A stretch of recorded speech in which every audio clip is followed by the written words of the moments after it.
I've managed to fix one of the doors. Bloody Nora, that is loud.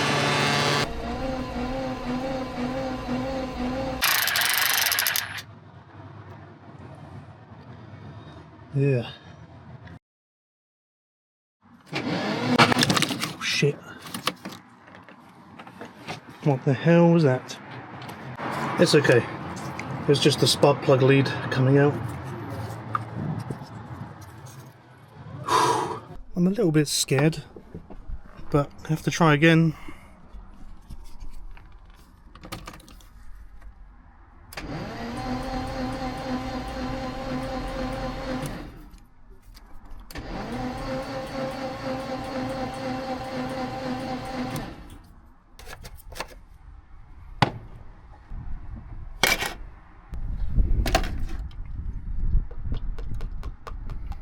So there's now 7 litres of oil in here.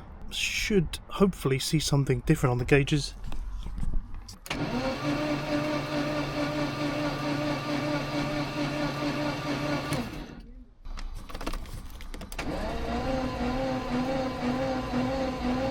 There's now oil pressure. That's excellent news. Alright, let's drain the rest of this crap from the engine.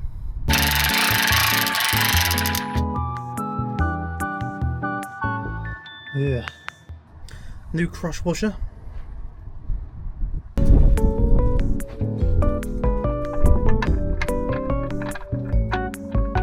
We're now on to the second bottle, and there's still milkshake crap coming out, so yeah.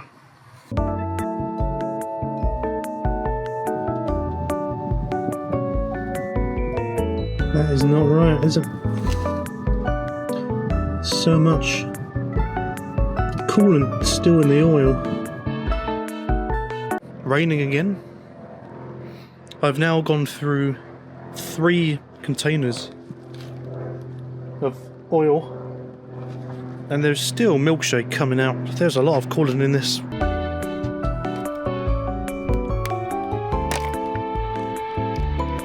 So I now need to put the spark plugs back in and start the car normally, run it for a couple of minutes. At the moment there's no coolant in there, so I'm not going to run it for too long, but it's just to get the last bits of shit out of the bottom of the engine, basically.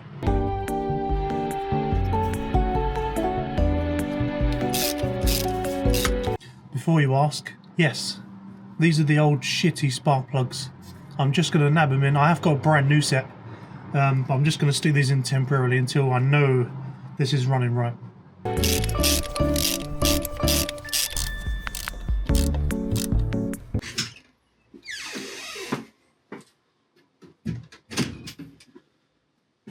Today's going to be the day if we find out if we've fixed the Porsche.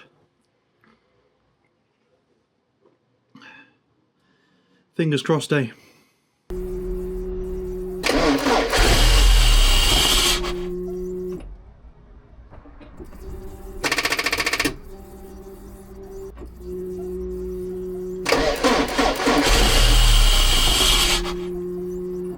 Fingers crossed, eh?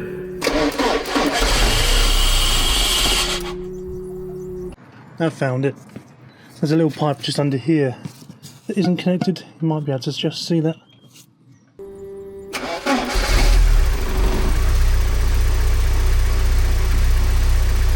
Okay, great. The engine's running. Let's check the oil now. Still milkshaky at the moment, but obviously we're flushing that out. So I'm going to leave it another 20-ish minutes, let the engine cool down, and then do another 60-second interval.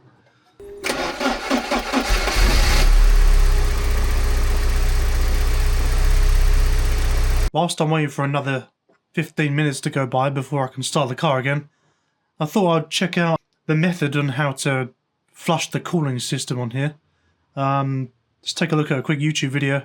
In today's video, I am going to show you how to bleed your coolant on a Porsche 944, guys. Let's get into it right away.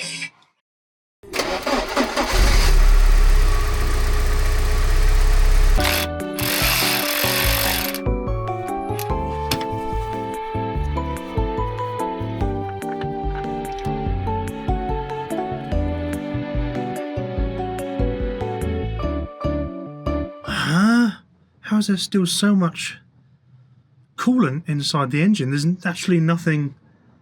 The coolant hasn't even been filled up. There's no coolant in here. And there's still this milkshake stuff coming out. I think I'm going to have to fill the coolant system up, fill the oil up, get up to temperature, and then empty the oil again. I'm going to have to go and pick some more oil up, fill it up again, get the car up to temperature, and hope for the best that the stuff just disappears.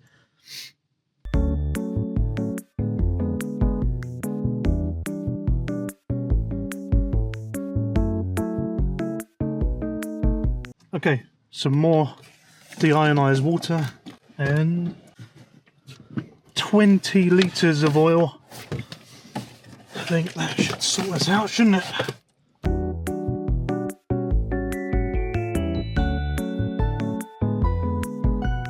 I'm now going to flush out the coolant system with some fresh water and put the heating controls on full.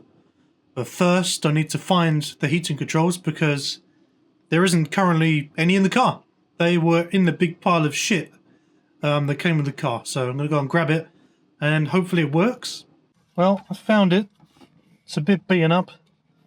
I have actually printed a new bezel for this. So hopefully it will look nicer once the bezel is on.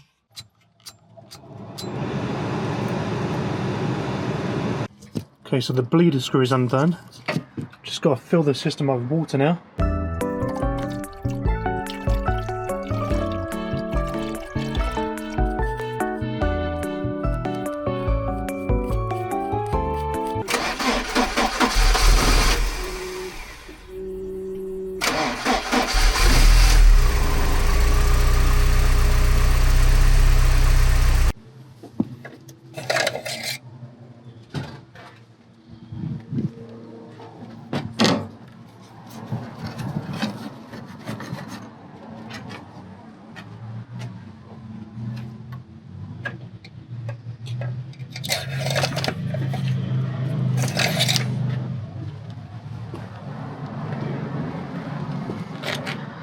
That looks good to me. That is the best news I could possibly imagine. I think that is solved. I'll just show you the exhaust quickly.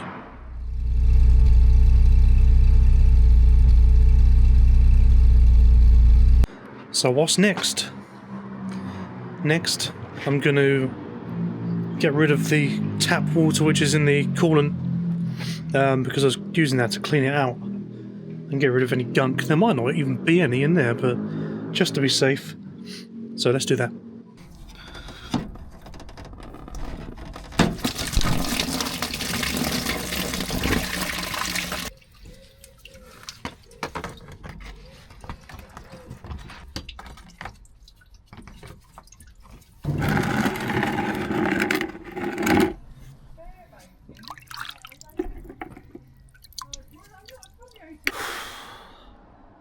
Those coolant hoses are a pain to get on.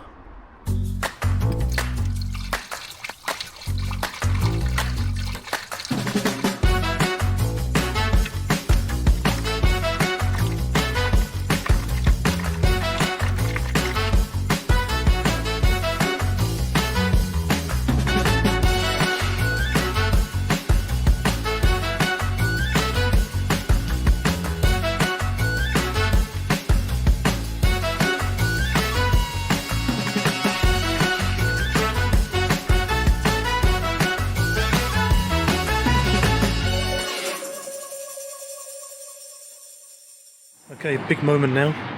I'm going to run the car up to temperature. Hopefully it doesn't overheat this time.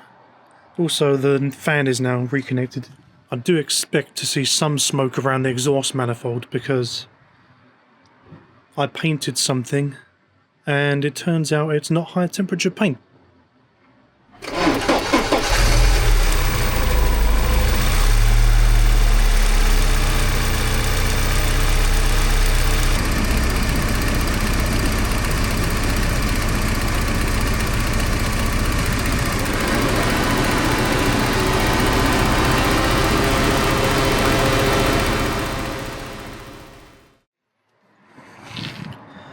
The sun is finally out. It's the bank holiday weekend.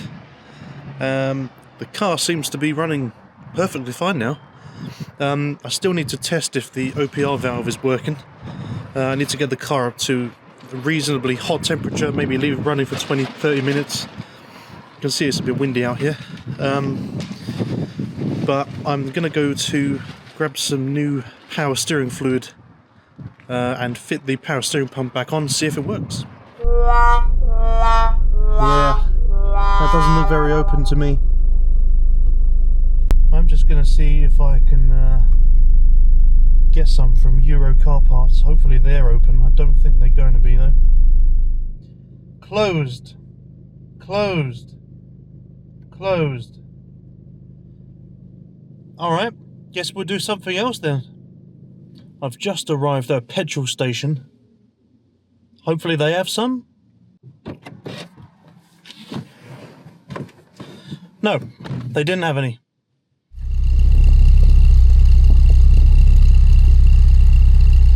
Sounds good, doesn't she? I'm going to leave her running for a bit now and see if the oil pressure goes down. Fan is so bloody loud.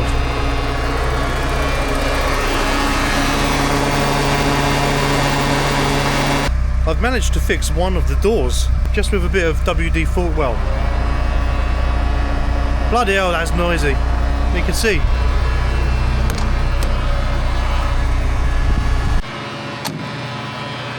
Great stuff, great start to the day. The next battle is going to be this door. So, although the window works now, as we know, I've just got to try and put this door. Bloody fan is so noisy. I've just got to put the new piece that I bought into here and put it all back together. Bloody Nora, that is loud.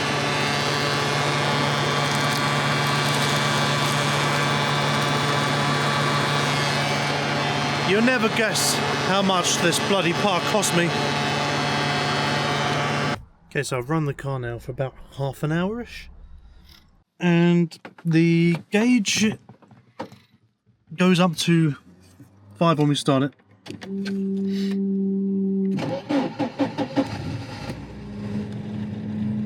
Or 4 as such. I'm sure it's supposed to sit around 2 or 3.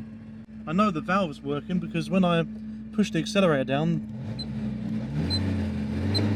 the needle goes up to 5. Let me know what you think in the comments. Obviously I can't drive this car right now as there's loads of bits missing. But yeah, I just want to know if that is right or not. I think I'm quite happy with the oil pressure. Because obviously when the needle goes up from 4 to 5, it means the OPRV is working. Moving in and out. So it must be working. Maybe it does just need to drive and we'll find out. But first of all, this awkward door thing.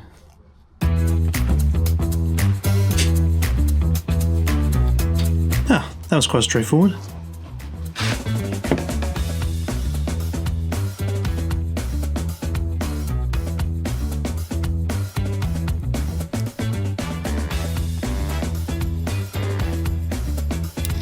Okay, so that's now all back together. Now for the difficult part, which might be hard to film.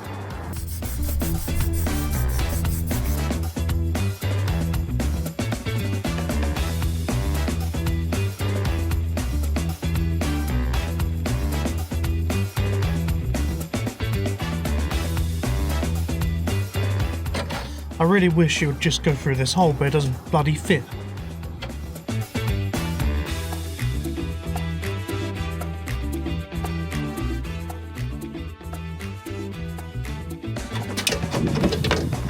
Oh, there we go. There we go. Oh, that was bloody hard.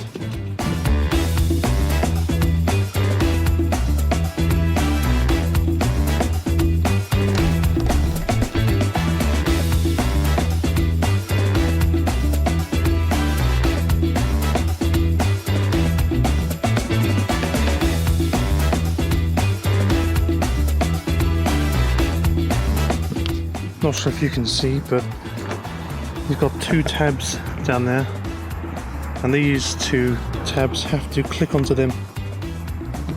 I've done the cam belt and water pump on this Porsche, and I have to say, this fucking thing is more difficult. Here we are, a few days later.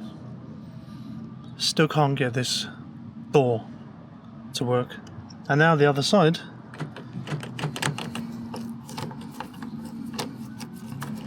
Now it doesn't work either. I guess this kind of worked out because now I can see how the other one works. And try and match whatever's not working on the other one. If that makes sense. I'm going to lube this one up anyway.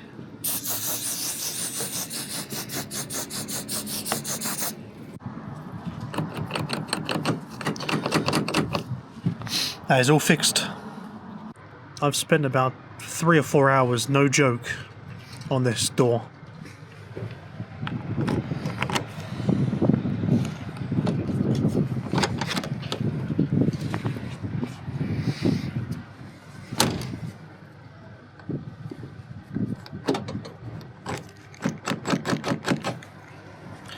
That was nearly impossible. Okay, so both sides are now locking manually, which is great. In the shed, where I dumped all the parts that came with the car, I found these, which are door locking actuators. And I found that if I pull this outwards, and we go around the other side,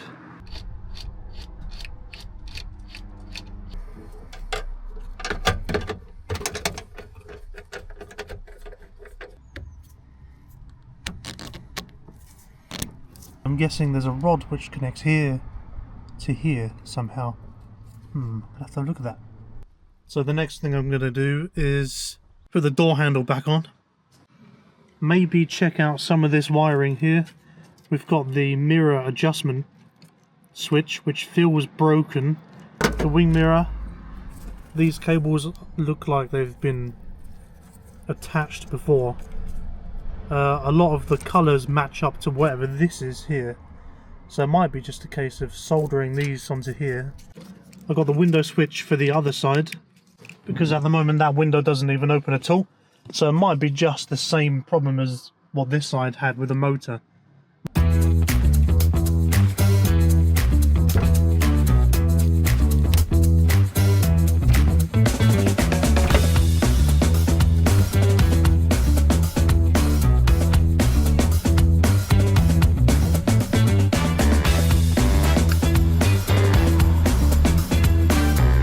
All those cables are now soldered together and insulated.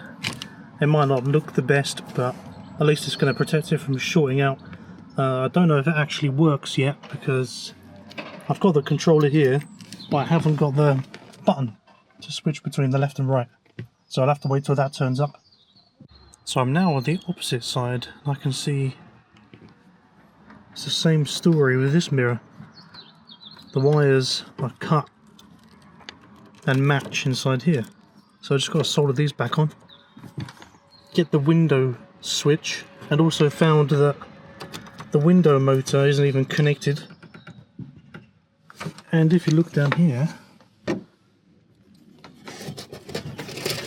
smashed glass.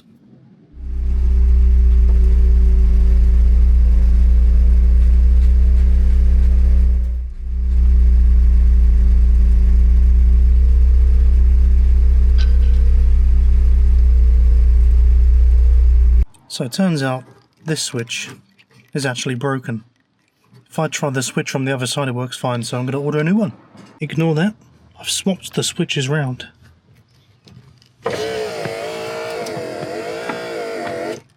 I've given the window a lot of lubricant now, so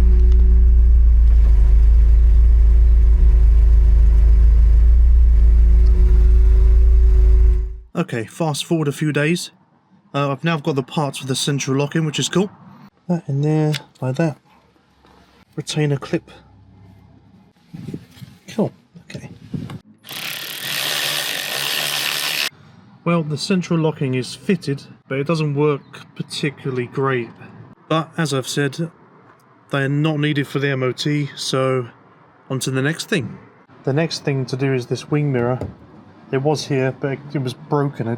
You could spin it around and it just fall off. I think this needs just screwing back in and it should work again.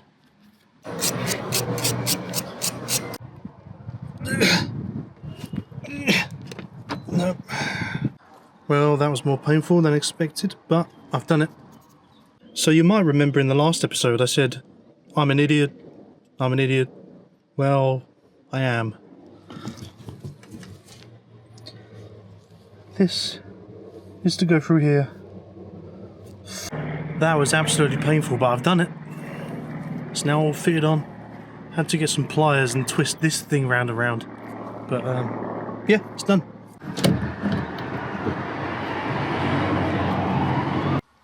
It looks like at some point in this life, the mirror was probably smashed off.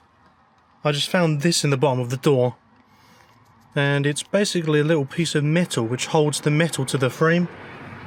And yeah, it looks like it's been completely wrenched out, but I should be able to put it back in. Alright, the mirror's in.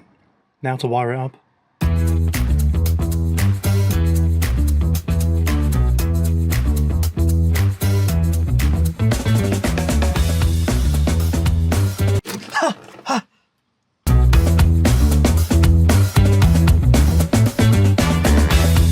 Four cables done, one to go. Just a little update. The mirror works if I short some cables out. However, I'm just cleaning up the little joystick here, and they're supposed to look like this. But these two have stuck, so I'm just cleaning them up. Something magical has just happened. I was just cleaning these contacts in here, and one of them decided to fling out and go somewhere, and now it's lost. So, moving on. Okay, so these mirrors are becoming ridiculous now. I've spent so many hours trying to get them working, and obviously now the joystick is broken. I mean, it was broken already, but the pieces are just falling out of it. So I think, for now, I'm going to leave the mirrors, because there's more pressing things that need doing in here, first of all. Okay, it's a new day, and I thought about the central locking in here, and didn't really want to spend 40 quid, £50 on a new box. So I bought one of these instead. So this was £10 from eBay, and basically you can set up the car so you have central locking, so you can unlock it and open it, etc. Okay, so this is the wiring that goes into the door, which goes into the actuator. And I can already see a terminal block right here. Some exposed wire in there, which is lovely. Oh my god. I'm just going to have to keep on winding it, I think. Just when you thought you'd seen it all. Look at the state of that. I wonder how easy these would be to pull apart. I mean, look at that. That's already coming out. Oh my god. Wow. That is a lot of mess, which I will tidy up. But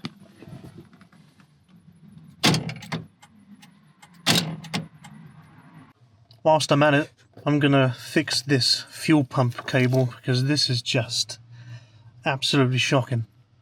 Okay, I've traced it. It goes behind this pillar, and then it goes around here and behind the carpet and down into here and then to the fuel pump, and there's like a little taped connector at the bottom.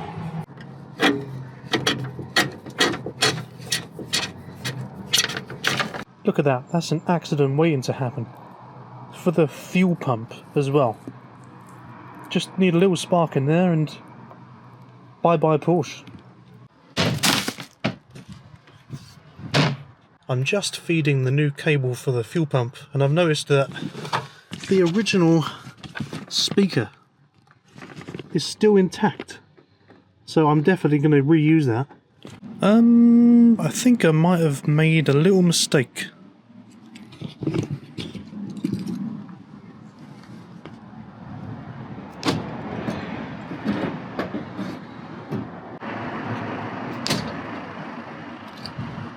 Perfect.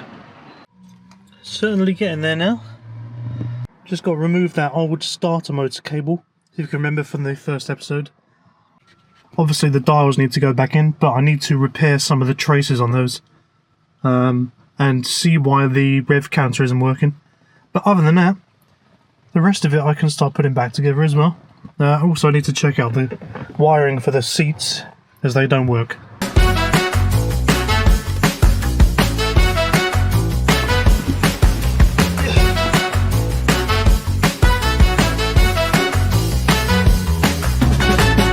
I've just managed to get the brake lights working now. They weren't working at all, they were like stuck on. And it's because of this gizmo here. Was just not adjusted correctly. Well. What do we have here? Some beautiful new speakers for the doors. So it looks like they mount in some kind of German condom, by the looks of it. It's starting to look like a car again. Got a new speaker in there, although it needs screwing in back into the condom thing because I realised that the cover goes on after and the screws go through. That's fine. The electric window switch has come apart, which is great because I didn't put the plastic back on. I did order a joystick for the mirror, which is good. I need to 3D print a bracket to go here because I haven't got one. There we go. That's another long day over. Literally, I started about 10 AM on the car and finished at about 7:30. The problem I'm coming across is because the car is 40 years old, all the bits of trim I'm putting on are so brittle and are snapping. You've got the bit above the glove box, which is snapped in half. There's a bit by where the ignition key is, which is also snapped in half. And I'm being so careful. They're just so brittle. I'm going to have to look at ordering some more parts, but for now I'm going to 3D print some stuff and just crack on as much as I can. I've just got back from holiday and now this is happening.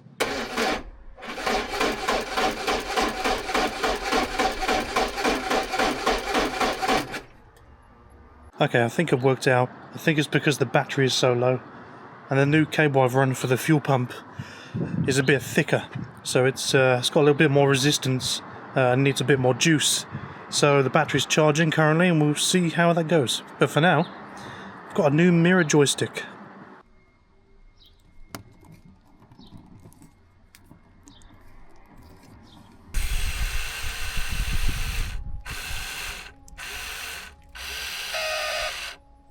Okay, that side works.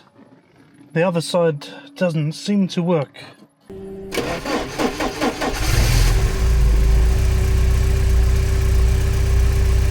Okay, back to the mirror.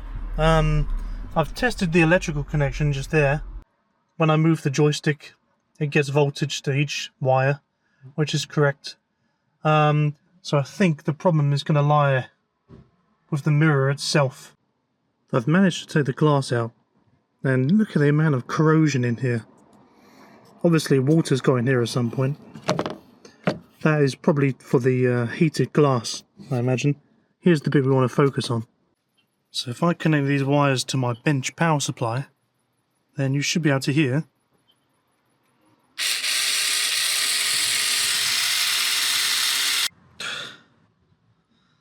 It's the next day. I've done quite a lot of research and there isn't really a lot online. So I went at it on my own and pierced a few cables with a cable tester. So if you're ever stuck with your mirrors, then the white and blue and the black and blue go to the passenger side, and the brown and black are essentially the common wire for this. Because now, if I go up, down, left and right using the joystick, then you can stop searching for many hours on how to fix it. So all that time the cables are actually connected correctly through the loom. Just one of them was missing, which is the brown and black, which is the common one. So I reckon somewhere in that door it's probably broken, but all I need to do is run one new wire and we're all good to go.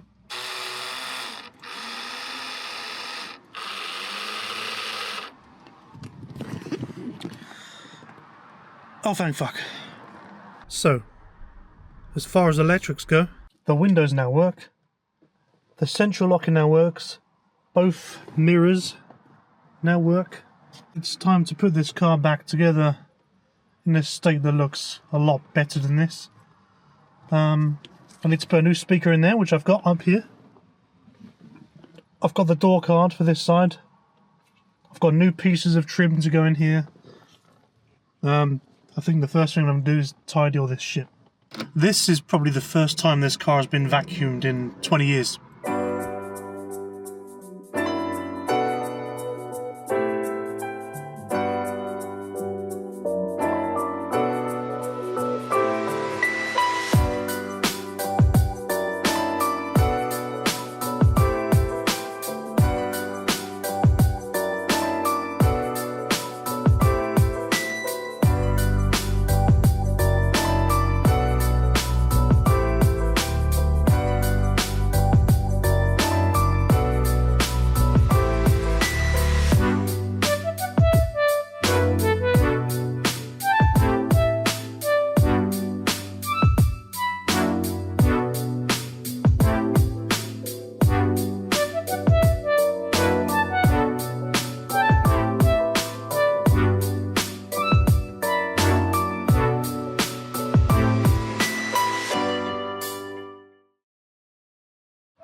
I nearly forgot one of the most 80s things about this car.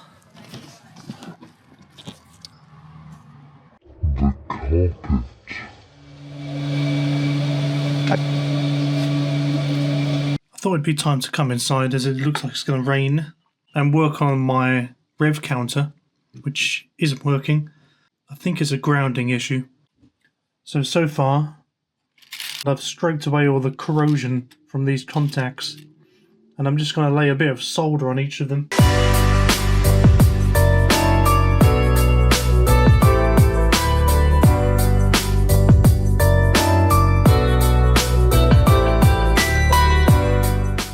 I have noticed there's a broken trace here, which might be causing some kind of issue.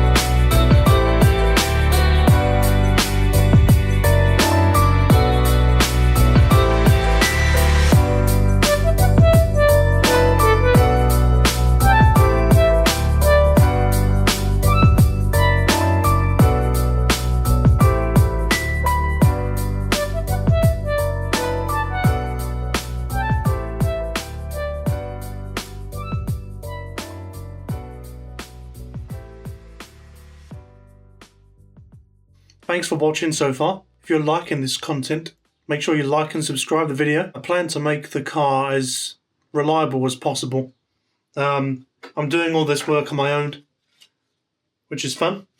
If you've got any recommendations or have any ideas what you'd like to see in my content, then let me know in the comments below. Another thing with these 40-year-old cars is that you get these solder joints, and I can see a few on there which are dry. So I'm just going to go over them and make sure they're making a good connection.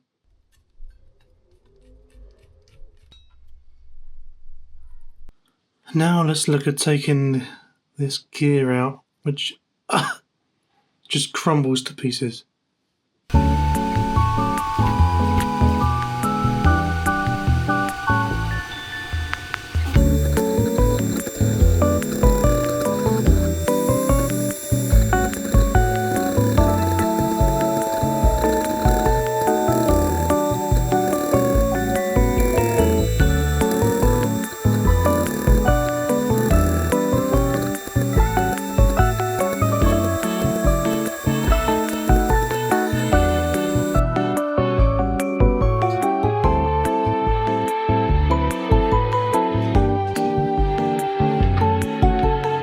Well, that'll do nicely.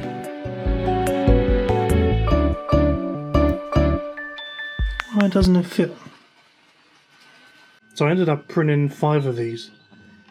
I even drilled through to make the hole bigger and it didn't fit. So I've adjusted the size in my 3D print software and now it fits perfectly. So I ended up printing it again. Not sure if you'll be able to see the difference, but the print quality is a lot different now. That was the original one and this is the new one. It looks like came out of the factory. The reason I did that is because these little tiny gears were pinching on here, so it wouldn't make a full rotation properly and kept getting stuck. So it should work properly now. See, that's working lovely.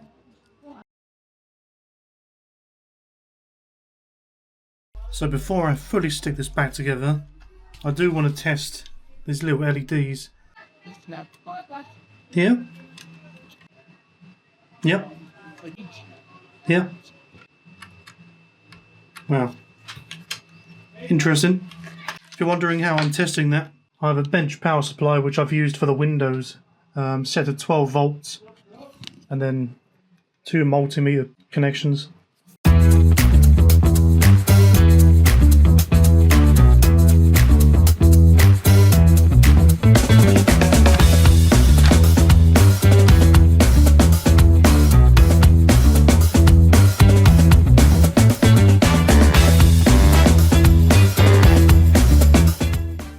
Right, well, that's all the LEDs in, apart from 2 here.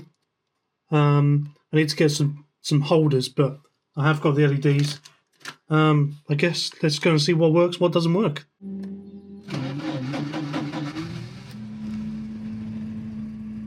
Okay, so the brake pad light's working, fuel gauge is now working, oil was already working, battery was already working. But the rev counter is still dead, and I'm not sure why. I've got the cable for the rev counter going into the dash, and it's grounded, going into my multimeter, which is AC. And as you can see, there is absolutely no reading there. So there must be some connection issue going from here to the DMA relay. I think I've found the rev counter cable.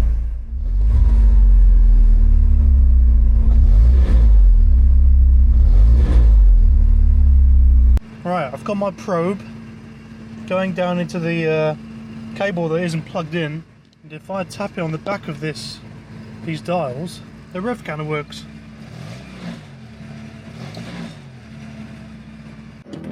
I've gone for a nice new green one, which I'll run to that side of the car. Look at that. We're now in business. It's a brand new day today, and I thought I'd try a little experiment. This is the paintwork. It needs respraying. The whole paint needs to come off, go back to metal. But I thought I'd try it and polish it and see what happens. I got my dual action polisher out, and this is what it looks like underneath. I think this is the original paint. Obviously it's still cracked, as you can see. If I wet sanded this, it would probably look a whole lot nicer. Not 100% perfect. I'm still going to get it resprayed. But I think just for this year, until I've got enough money for the respray, I can make it look semi-decent. And didn't last long at all. It's been about half an hour now since the last time you saw me. I've got the power steering pump on, and I've redone the bolt because it's actually the wrong way around. But I'm hitting a problem now where the new coolant pipe is hitting the power steering pump because it's aftermarket. As with anything with this car, expect everything to take longer than anticipated, because that took about 2 hours longer than I wanted to. But there is now a good amount of clearance between the pipe and the steering pump. That's nice and secure. Time to put the pumps back on. Wow, that was loose, wasn't it? I'm going to now connect the pipes, starting with this one, which is the banjo bolt, I think that's what it's called. That goes through there, into there. When I first got this car, there was no fluid in this power steering pump, or even the reservoir, nothing. It'd be interesting to see if this works. If not, then wow, that'd be a massive waste of time, wouldn't it?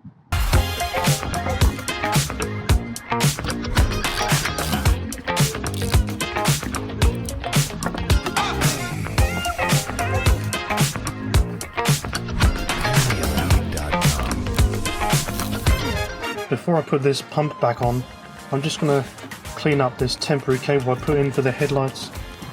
Run a nice new heat protective cable now.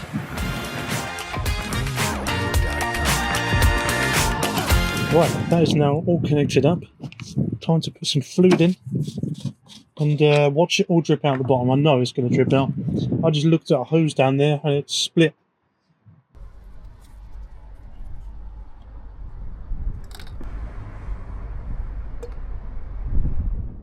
It's leaking. I don't think that bolt's done up properly. Well, I've torqued it up now and it's not leaking, so that's great.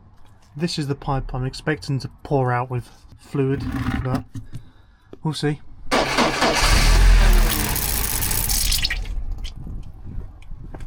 Oh dear.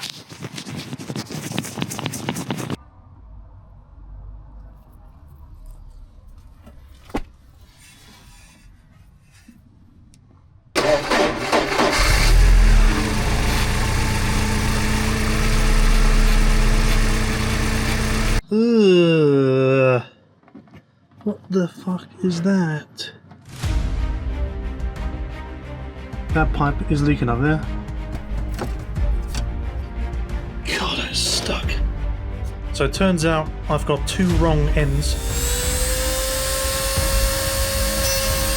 Okay, all the new fuel hoses have been made. I've never done it before.